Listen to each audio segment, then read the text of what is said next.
I find it helpful to look at mistakes, both other people's mistakes and my own, when trying to ascertain what happened in a game. If it was a stomp, why was it a stomp? So today we're going to look at why was this game a stomp, and basically it comes down to a series of mistakes by the offlane. I'm going to go through those mistakes, and hopefully they help you to not make them in your games in the future. Mistake number one. You're nuking me. Why are you nuking me? You're not getting a kill here, and your DP Skywrath combo is a Hell Lane for melee with the ability to back a position 1 off their wave even directly under their own tower. So if you want to spend your mana not killing the position 5 Lich, you can, but if I was on your team, I would not enjoy it, as you're about to. So mistake number two might seem like a small thing, but this is actually huge. Skyrath is going to go ahead and place an obs ward in just direct sight of any possible sentry I could have down to have countered his ward in my camp. You should never ever do this. This is an easy D ward for the enemy support.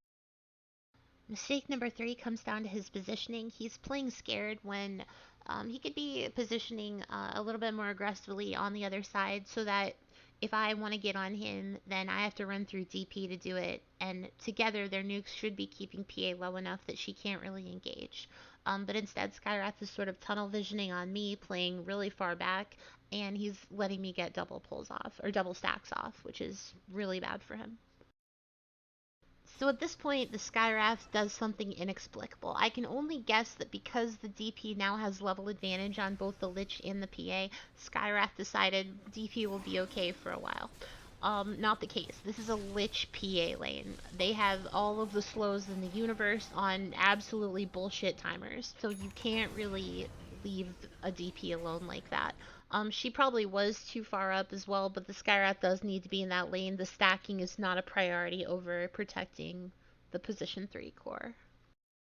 Mistake number 5 comes when DP is feeling confident because she's got her ult out, so she's pretty sure that we're not going to go on her. And she would be right about that, except this is a Nyx game. We do have the Nyx mid. He is level 7 at this point, so she is way too far up, even with ult going in a Nyx game. This was a catastrophic gank for her. You don't want to die within the first few seconds of your ult as DP. Mistake number 6 is similar to mistake number 5. Basically, the DP is too far up once again in the Nyx game. So Nyx is mid. He's definitely going to have Vendetta. It's been a couple minutes since the last death. He is missing and there's no sentries down. So not only is the DP wandering out of position, which it doesn't seem like she's that deep, but for the situation that's occurring right now, this is too deep for the DP to be wandering. It's also a mistake on the part of the Skywrath for not having any sentries down. You should obviously have those down in the next game. I want to talk about this ward right here. It didn't necessarily contribute to them losing the lane, but it also doesn't do anything for them, and that's because if a gank is coming, like this has happened twice already, the gank is not coming from the portal. The gank is coming from the Nyx, it's coming from mid, and so what you need is not an obs on the portal, what you need is a sentry at any one of the other jungle openings from mid or from tower. So I don't really know what the obs does for him here. Seems like a waste. Mistake number 7 comes when they don't appreciate the fact that we have pretty severe level advantage on them. We've got a level 6 and a level 7 versus a level 5 and a level 6. So that means we have 2 ults that we can use against them. They've got only one that they can use against us. In no way is this a 2v2 that they want to take. So it's not entirely surprising that we're able to re-engage and get that kill, and there's nothing that a level 5 Skywrath can do about that.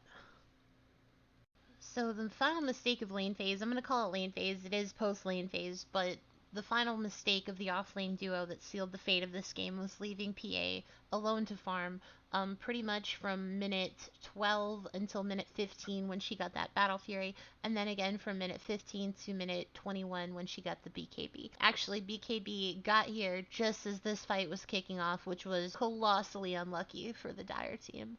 But PA was able to begin snowballing here, and this type of thing just kept happening until the game was over. So hopefully this goes to show how a few small, seemingly inconsequential decisions in the very early game can cause a chain reaction that's going to be incredibly difficult for your team to come back from. So basically, if you are against a position one and they are vulnerable, like a PA, try to take advantage of that. Don't focus so much on the position five, even if they are annoying, which I definitely am when I play position five. But yeah, it's just good practice to just try to slow down that PA. You do not want her with 21-minute Battle Fury BKB joining fights. So it's real bad for your team. But yeah, thanks.